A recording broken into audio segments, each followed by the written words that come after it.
noo faahfaahaysaa ujeedada socdaalka aad ku timid Boorama. Bismillaahi Raxmaani Raxiim.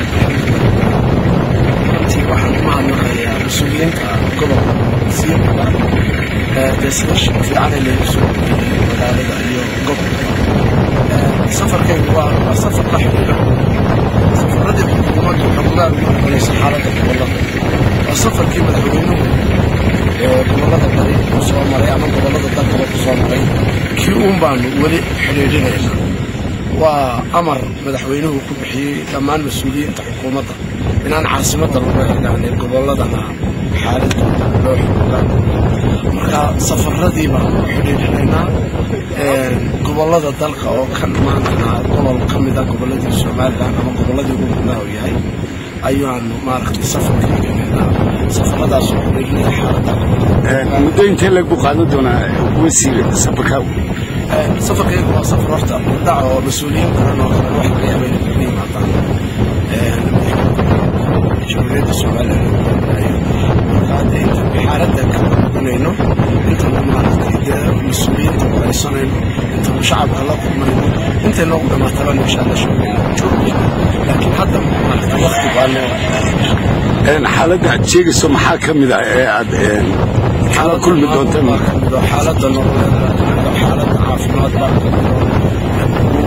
xaaladda shaqayneed baa xaaladda waa inta halkan waxaa nala sugaynay waqtiga hogaaminayo wasiirka wasaaradda gudaha iyo wasaaradda waxbarashada. waqtigan waxaa lagu soo dhaweeyaa wasiir ayaad ku soo dhawaatay magaalada Boorama. halkan maanta meesha ku sugaynay dad weli intiiday badawar oqeen saas ku sugaynay. bismillaahi raxmaani raxiim. anigoo ah balsaabkii gobolka Awdal sidaa uu sheegay waxaan ku soo dhaweynaynaa wasiirka arrimaha gudaha Somaliland gobolka Awdal isagoo soo galay maanta magaalada Boorama ayaan ku soo dhaweynaynaa. halkaan joognaa waa Goreecawl. wasiir ku soo dhawow dalkaagii waa timid waxa weeye beerahii waa baxay intan waxaanu ku soo dhaweynaynaa xasiid iyo caale marka iyo nabad iyo caano. marka soo dhawow waanu kulli magaalada.